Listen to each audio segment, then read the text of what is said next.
Perkenalkan, nama saya Robi Andrian, saya owner dari Bumi Lobster Indonesia yang beralamat di Desa Buke, Kecamatan Telanakan, Kabupaten Pamekasan. Suka lobster air tawar itu sejak 4 tahun yang lalu, Mas. Ya karena pertamanya saya itu hobi budidaya ikan. Sebelumnya ya kita sudah lele, sudah nila juga sudah, tapi tidak berhasil. Bengkak di pakannya juga, Mas. Kalau lobster ini kan dia minim pakan, Mas, seperti itu. Untuk alasan pertama, Mas, karena harga jualnya tinggi. Itu yang pertama. Dan yang kedua yang tadi saya bilang. Yang tadi saya bilang itu harga minim pakan. Dan yang ketiga itu perawatannya mudah, Mas, seperti itu.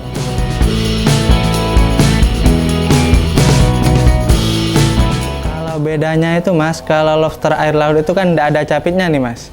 Kalau lobster air tawar ini ada capitnya, seperti itu.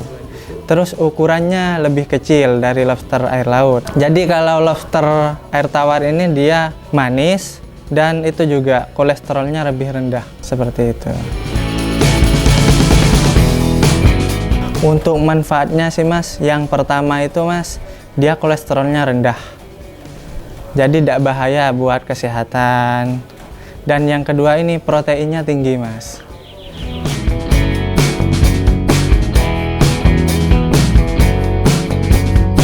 Ya pertama dari pengalaman, Mas. Karena sudah sering gagal dan alhamdulillah ketika 4 kalinya berhasil baru ke pembesaran yang lebih luas lagi, seperti itu.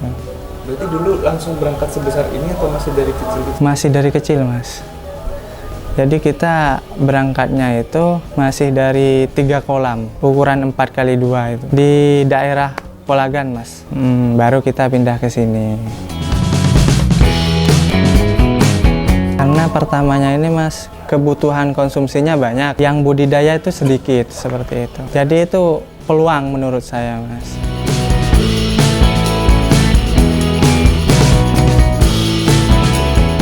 Kalau nilai ekonomis, Mas, menurut saya itu luar biasa, Mas. Karena apa? Harga jualnya tinggi itu.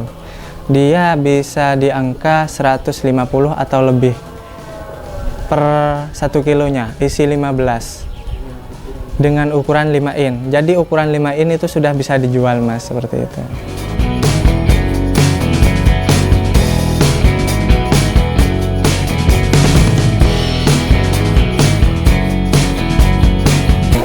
Jadi kenapa kok sepi yang budidaya lobster ini, Mas?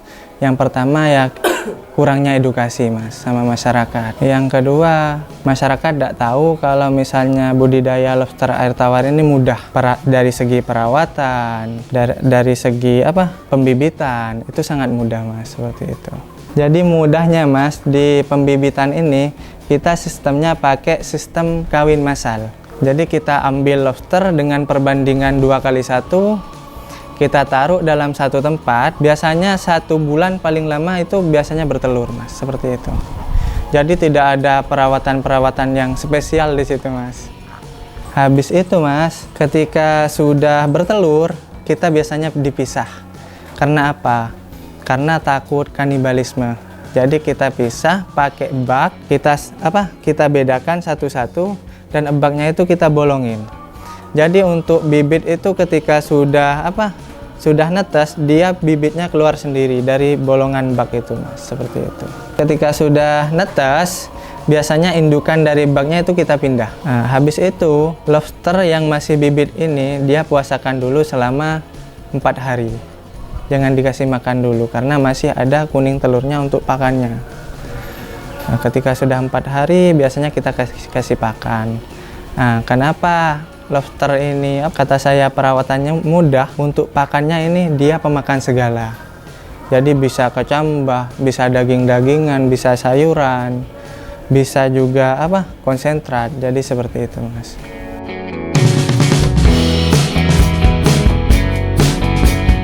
Jadi perbedaan lobster air tawar yang jantan sama yang betina, Mas, Nah ini, dia ada capit merahnya mas, kalau yang jantan. Dan untuk jenis kelaminnya di kaki paling bawah ada tonjolannya 2. Ini jantan mas. Untuk yang betina mas, tidak ada capit merahnya. Dan capitnya biasanya kecil, tidak seperti yang jantan. Dan untuk jenis kelaminnya ada di kaki nomor 3, nomor 3 setelah yang di atas ini. Ada lubangnya 2. Ini betina. Dari kecil udah ketahuan nggak mas? Atau nunggu berapa bulan dulu? Dari kecil sudah ketahuan, tapi umur sekitar 2 bulan. 2 bulan baru keluar. Kalau kita cuman bedain yang di capit merah aja mas, nggak bisa. Karena capit merah ini keluar ketika dia sudah ukuran 3 inci. Tak bisa dibilang 3 bulanan lebih. Untuk yang jantan itu? Untuk yang jantan. Makanya harus dibedakan di kelaminnya.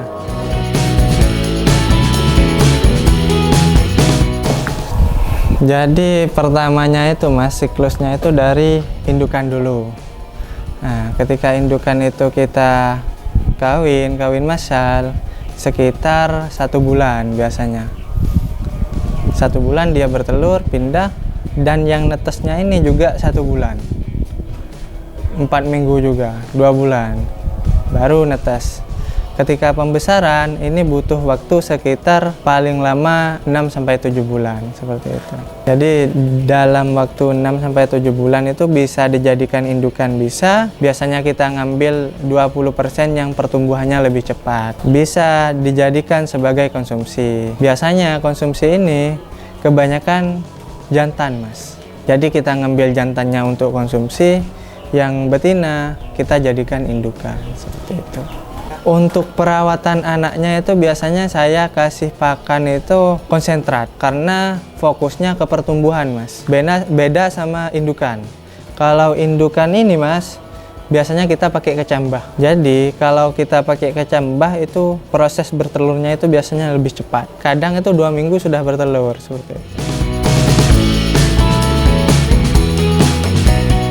Jadi proses molting itu biasanya dari kecil dia sudah molting. Karena molting ini dia melakukan molting supaya mempercepat pertumbuhan, itu yang pertama mas. Yang kedua ini dia organ-organ tubuh yang cacat ketika molting biasanya dia tumbuh kembali mas, seperti itu. Kulitnya juga dimakan karena kulitnya itu mengandung protein yang tinggi mas. Jadi nanti itu dimakan sama teman-temannya seperti itu. Jumlah telur rata-rata sih mas sekitar minimal 200. Itu ukuran 4 in. Kalau ukurannya sampai 5, 6 in atau 7 in itu bisa 500, 1000 seperti itu. Satu indukan itu mas. Dengan survival rate keberhasilan itu sekitar 70%.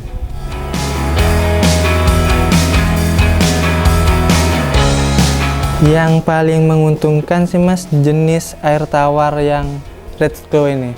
Karena pertama dia punya tubuh atau punya bobot yang lebih besar daripada lobster air tawar yang lain. Di Amerika itu mereka pakai Clarke spesiesnya mas. Nah, Clarke ini dia lebih kecil dan juga warnanya merah. Kalau Clarke, kalau di sini biasanya dijadikan cuman sebagai lobster hias.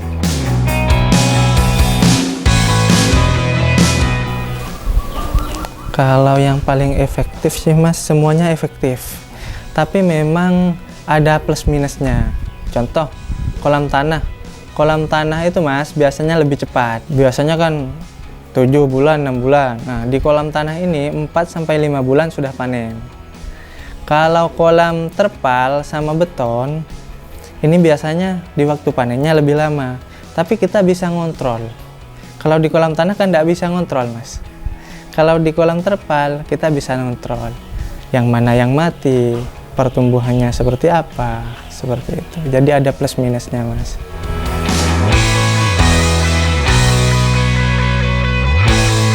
Untuk penyakit lobster sih mas hampir jarang. Paling enggak itu cuman ya penyakit yang namanya itu aeromonas, ekor melepuh mas. Jadi ekornya itu biasanya melepuh di ekornya itu. Di ekor lobsternya. Nah, cara mengobatinya gimana? Biasanya kita gunting mas ekor yang melempuh itu, gunting pinggirnya, Tapi kalau misalnya ekor melepuh itu sampai ke sarafnya mas, saraf lobsternya kan, saraf lobster itu ada di ekor yang di tengah. Kalau sampai ke situ sudah tidak bisa, itu pasti mati seperti itu. Penyebabnya satu mas, karena dasar kolam itu biasanya kotor. Jadi dasar kolam itu biasanya sudah banyak amoniak, kotor dan nempel ke lobsternya, ke ekor lobsternya. Untuk triknya sih mas, biasanya kita juga bisa pakai ikan, bisa juga apa ya, dibantu sinar matahari juga.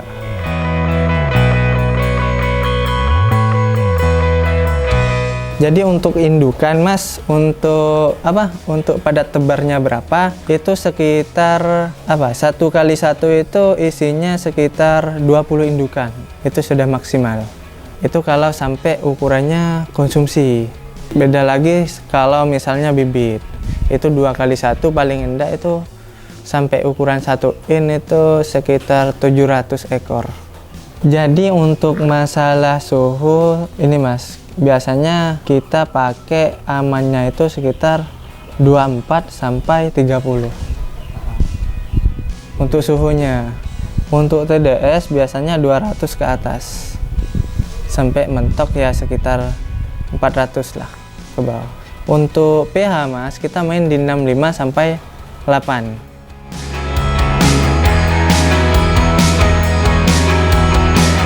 Untuk pemasaran sih mas, biasanya kita jual ke Jawa mas, karena di Jawa sudah banyak resto-resto yang memang restonya itu butuh lobster yang masih fresh, masih hidup. Biasanya di Jawa, Surabaya, Bali, seperti itu mas.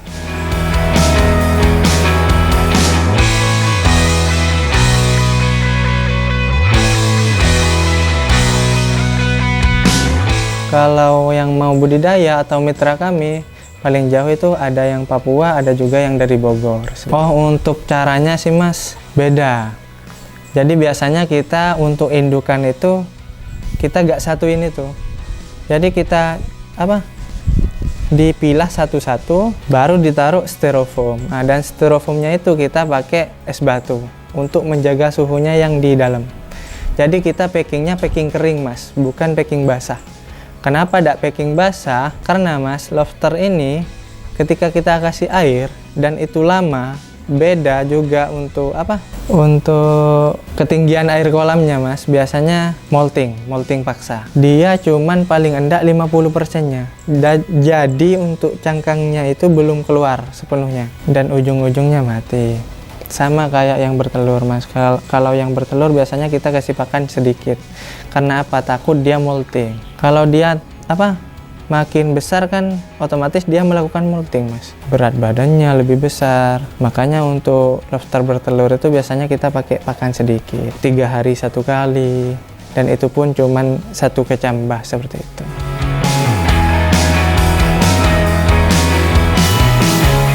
Untuk harga sih mas, kita main di harga 150. Kalau apa? Kalau lagi normalnya itu. Kalau masih turun biasanya di 120. Iya, ukurannya yang 5 in. Isi 15 1 kilo. Ya kadang 100 kilo mas. Soalnya kita kan juga dari mitra-mitra juga kita tampung mas. Jadi kita juga buka kemitraan untuk apa? Pertama ya untuk edukasi untuk pembudidaya yang masih pemula juga. Dan itu pun kita gratis. Iya, kita gratis. Dan hasil panennya kita tampung juga. Kalau yang mati itu mas biasanya lebih murah. Karena memang apa? Biasanya kayak buyer, customer itu mintanya hidup. Karena customer mereka, customer resto mereka itu kebanyakan minta hidup. Karena memang satu lebih fresh. Kalau yang mati kan fresh juga sih mas, tapi kurang. Dari segi rasa juga ngurangin seperti itu. Kalau yang masih hidup dia biasanya manis untuk dagingnya itu. Jadi momen-momennya itu biasanya di Imlek, di Lebaran, Tahun Baru. Kalau musim-musim apa? Musim-musim biasa ada juga permintaannya, tapi kalau yang 3 itu kita sampai kekurangan stok seperti itu. Untuk targetnya sih mas, kita masih pengen untuk ekspansi. Kayak ekspansi lahan, kita memperbesar lagi karena memang kebutuhannya ini sangat banyak. Makanya kita juga mengajak teman-teman yang mau budidaya, yang masih pemula, kita ajak kerjasama juga dan kita edukasi, dan hasil panennya kita tampung lagi, Mas. Karena memang itu kebutuhannya banyak seperti itu. Ya, buat teman-teman yang nonton video ini atau tertarik mau budidaya lobster, monggo Mas ya. Monggo main-main ke farm kita untuk belajar, untuk cara budidayanya seperti apa, dan itu pun Mas, kita gratis. Tidak dipungut biaya satupun seperti itu. Dan harapan kami juga Mas, kami juga ingin membangun relasi untuk mitra-mitra yang mau bergabung. Soalnya memang untuk kebutuhan kami ini memang lumayan banyak sampai kita nggak nyukupin seperti itu. Pesan untuk teman-teman sih Mas yang mau memulai budidaya ini Mas, yang pertama ya jangan mudah menyerah. Yang kedua, jangan pikirkan keuntungannya dulu atau bisnisnya dulu, karena ini hewan hidup Mas. Tapi gimana caranya lobster itu hidup dulu, baru ketika kita sudah tahu cara budidayanya seperti apa, baru Mas kita belajar cara cari pasarnya seperti apa, cara jualnya seperti apa.